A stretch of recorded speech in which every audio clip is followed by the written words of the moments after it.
There are two key organizations in the world today that are pushing forward that project management industry. One is the Project Management Institute, PMI, which is located in the US and has a huge foothold, if you will, in North America as well as some other places. Another, and just as big and just as successful organization is what's now called AXELOS, A-X-E-L-O-S, which is a joint venture between the Cabinet Office in the UK government and private industry. And they too offer international certifications, and their footprint is huge in the UK, Europe, Africa, Australia, New Zealand, and parts of Asia. If you do not change, you will be out of business, whether you're in public or private industry. Now, whether you're looking at public sector or private sector, any organization basically has these two entities that make it up.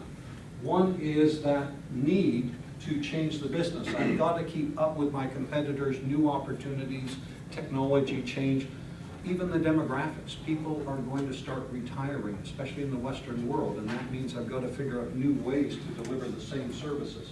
So I need to change the business, and fundamentally that's driven by portfolio management. I need to decide what my strategic direction is and where I deploy the resources to effectively change the business. In the last couple decades, what organizations have realized is that to be successful at organizational change, I increase my probability if I do it through what the industry calls projectized activities, programs and projects.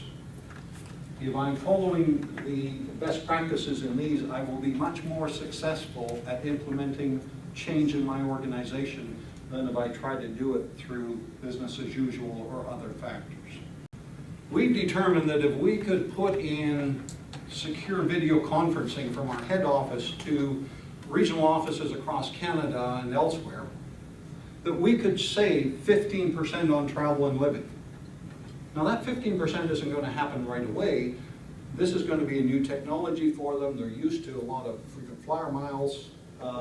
They got to start using this teleconferencing and get comfortable with it, and it needs to become an ingrained part of doing business before I'm going to see that stabilization on benefits realized. But once they get used to it and it becomes the standard way of standard operating procedure or business as usual, that's when I'm going to start realizing the 15% in benefits from the reduced travel, and that is what creates value from the investment in the project. It's not whether the project finished on time, scope, and budget. If people didn't start to use it, that's still a bad organizational change, and that's a bad investment. The benefits are the rationale. This is why we're going to invest either taxpayer or shareholder money, because the executive level has set these objectives, the strategic objectives, and if we're successful doing it, we will have achieved this value. And it's those benefits that we anticipate that should be driving which projects support that and which other changes do I need in order to deliver on those benefits. If I make these changes, this is how I will operate in the future. 15 years out, this is what running business will look like. That's my concept of operations.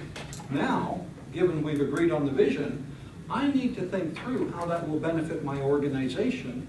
This means we've got to get better at selecting which projects. We've got to get away from our favorite project or which personality put that one forward on the table.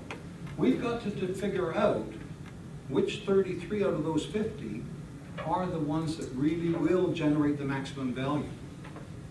If I pick one that's not of those 33, then it doesn't matter how efficiently I execute it, I will have cost the organization potential value.